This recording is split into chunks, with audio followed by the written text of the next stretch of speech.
Assalamualaikum warahmatullahi wabarakatuh. Perkenalkan, nama saya Dentida Setrika dengan NIM C1B023040. Pada kesempatan ini saya akan mempresentasikan hasil kerja saya, yaitu perjanjian kinerja dan pengembangannya pada mata kuliah manajemen kinerja yang diampu oleh Ibu Dr. Sri Rosika SEMM. Baik, jadi apa itu perjanjian kinerja? Perjanjian kinerja adalah dokumen yang memuat kesepakatan antara atasan dan bawahan mengenai target kerja, indikator kinerja, serta sumber daya yang akan dibutuhkan. Di dokumen ini akan mencerminkan komitmen antara pemberi dan penerima amanah atas kinerja terukur berdasarkan tugas, fungsi, wewenang, serta sumber daya yang tersedia.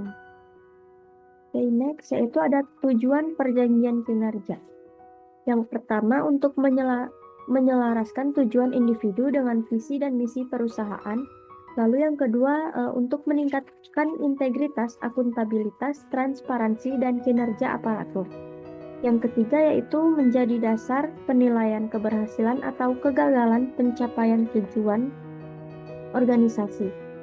Yang terakhir, keempat, yaitu memfasilitasi monitoring, evaluasi, dan supervisi atas perkembangan kinerja.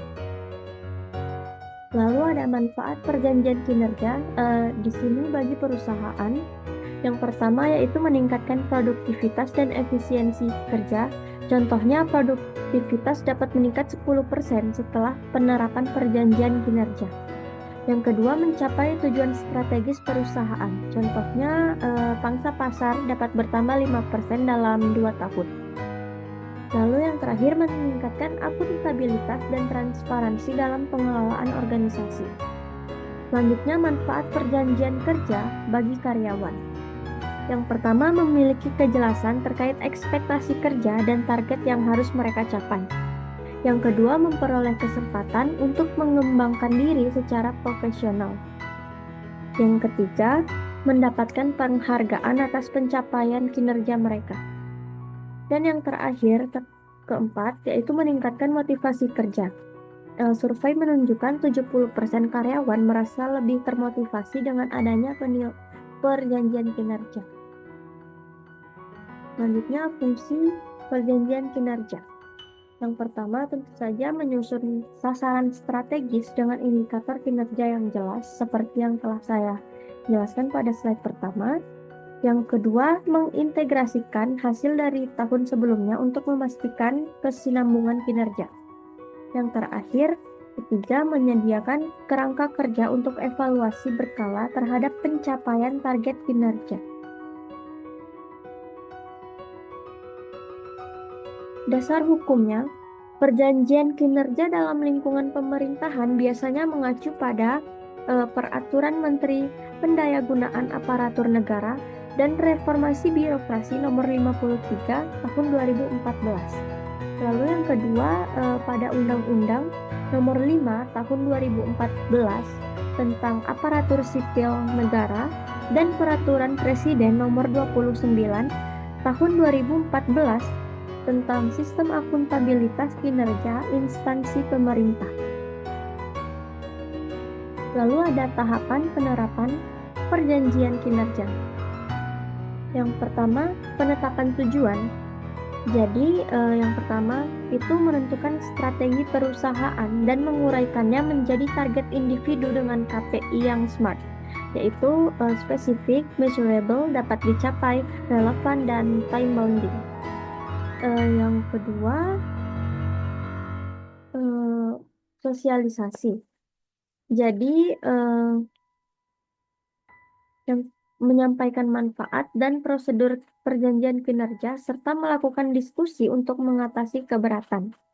Lalu yang ketiga ada pelaksanaan dan monitoring, yaitu menerapkan target yang telah disepakati dan memantau kinerja secara berkala dan serta memberikan umpan balik.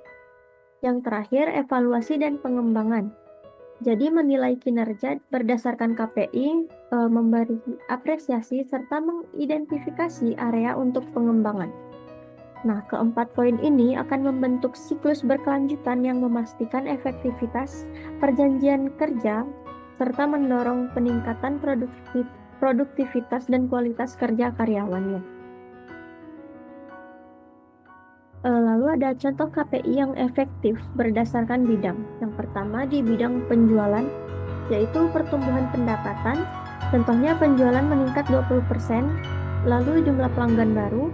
Contohnya akuisisi 100 pelanggan baru, dan yang terakhir ketiga, tingkat retensi pelanggan. Contohnya mempertahankan retensi di atas 90%. Yang kedua ada di bidang pemasaran. Yang pertama ada peningkatan kesadaran merek, yang kedua jumlah prospek pelanggan, dan ketiga tingkat konversi prospek menjadi pelanggan. Yang ketiga yaitu bidang operasional.